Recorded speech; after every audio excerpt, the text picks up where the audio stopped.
and welcome back to my channel. So as you can see, today we are in my kitchen.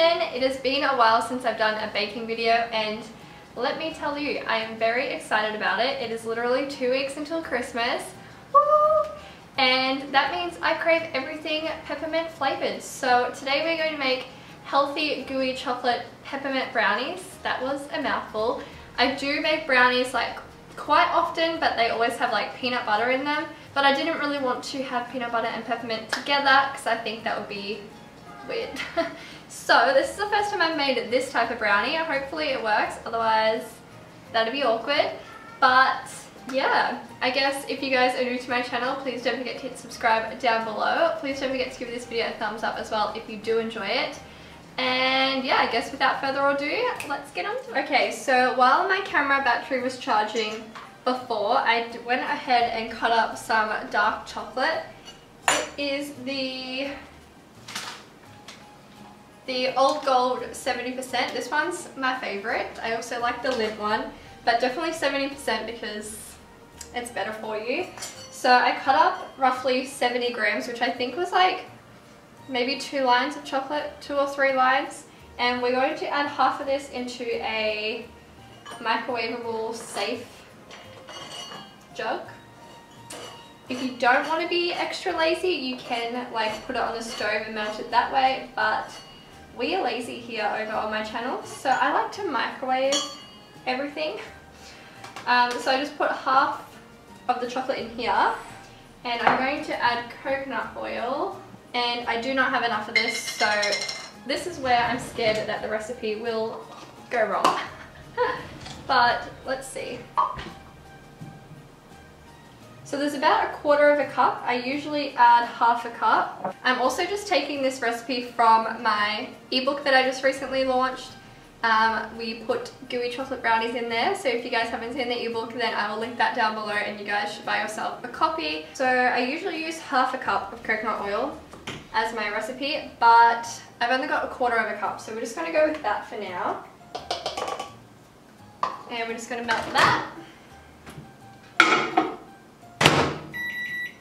I usually like to do 30-second intervals because I don't like to over melt the chocolate, otherwise it goes weird and you literally can never get it back. Like once you overheat chocolate, like there's nothing else you can do, you have to chuck it out and start again. So I like to heat it in like small intervals. Also, I just read on Google that when you make brownies you should always use block chocolate rather than like baking chocolate, because apparently this stuff doesn't fully melt in the oven because it's used as like chocolate chips, like it's meant to stay in its shape. Does that make sense? That is why you should always use block dark chocolate rather than this dark chocolate, in brownies anyway.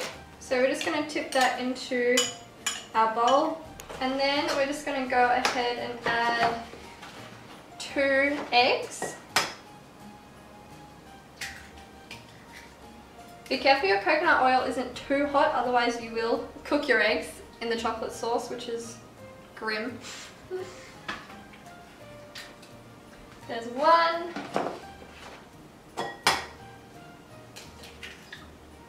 And 2. I either use rice malt syrup or honey, but I'm not the biggest fan of honey, so I definitely prefer rice malt syrup. It's basically just an unrefined sugar. So we're going to add 2 tablespoons of that. And you're just going to whisk that together. Now because I didn't have enough coconut oil, I'm going to go in with Greek yogurt. I've never actually used Greek yogurt to make brownies before, but I do use it in banana bread. So I'm just going to go in with like a giant tablespoon maybe. About that much. I'll see how I feel about the consistency later. I just turned my oven on because I forgot before, so sorry if it's really loud. But then we're going to add cacao powder. I just get organic cacao powder. Make sure to get the unsweetened kind because otherwise it will be full of sugar. And remember to get cacao rather than cocoa. I mean, only if you're trying to like healthify it, otherwise go for your life. But I like to use raw cacao because it's got more antioxidants in it. So I'm going to go in with 2 tablespoons of that, and then I'm going to add my own sugar. So I'm going to use coconut sugar. And I'm also going to go in with a dash of peppermint extract. I never know how much to use because sometimes I use way too much and then it ends up tasting like straight alcohol. I don't know how that works, but just like maybe do little dashes by little dashes. And then we're going to go in with some coconut flour. So I'm going to use about 2 tablespoons. That was kind of like more of a teaspoon. 2 tablespoons. And we're going to check the consistency after this. I feel like that's a good consistency. I never know with brownies because sometimes I end up overcooking it and it turns into a cake.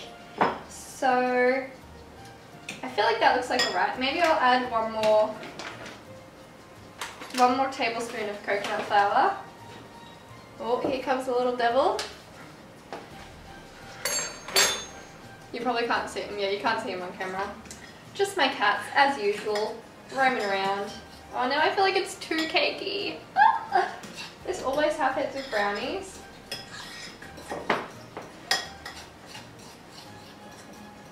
Okay, I'm just going to add a tiny dash of water. And I'm going to add a tiny bit more peppermint essence.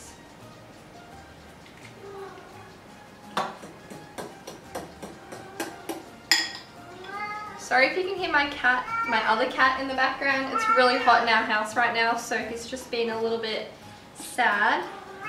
Alright, this is what we got. Oh, Andy would kill me if I tipped this on the ground.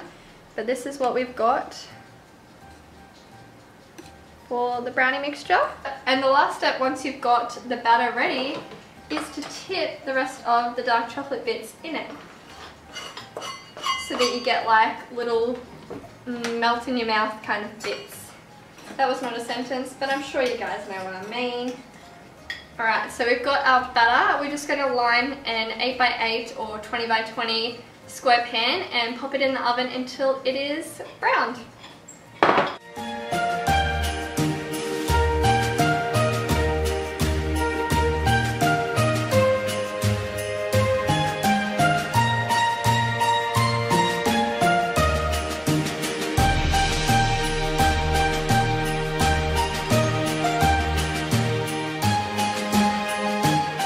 While the brownie cooks in the oven, I'm just going to smash up the candy canes. So I don't know if you're meant to put the candy canes on now.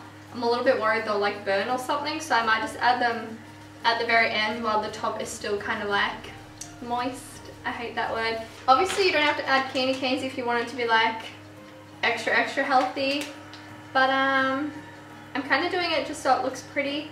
There's about 34 grams of sugar just in the candy cane, so it's definitely not necessary if you don't want it because there's already like peppermint extract in the brownie itself, but I just think it adds a good Christmassy touch. So I literally am just going to grab a hammer and just bang away at the candy canes until they're all crushed. And in all honesty, I feel like a little bit of a psycho right now. Let's see if I can make a Christmas tune. What's a Christmas song? Whoa, I feel really psycho right now. Why am I just like so casual with this hammer? Jingle bells. Okay.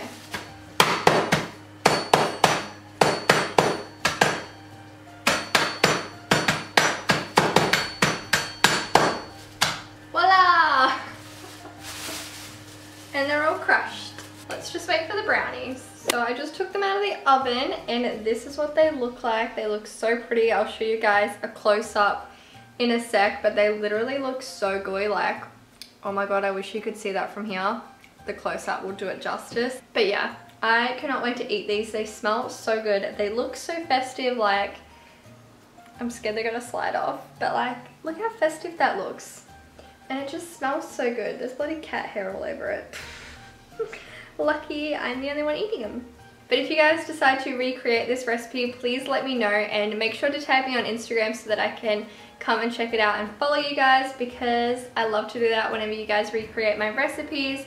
But yeah, I hope you guys do make these because they just smell good, and usually, apart from the fact they didn't rise, these always taste so good when I make them, and I'm sure the peppermint just adds like an even more amazingness to it, if you like peppermint that is. Anyway, it's time for me to go because I'm tired and I'm ready for a nap. So if you guys like this video, please give it a big thumbs up for me. Just don't forget to hit subscribe down below, and I guess I'll see you guys in my next one. Bye!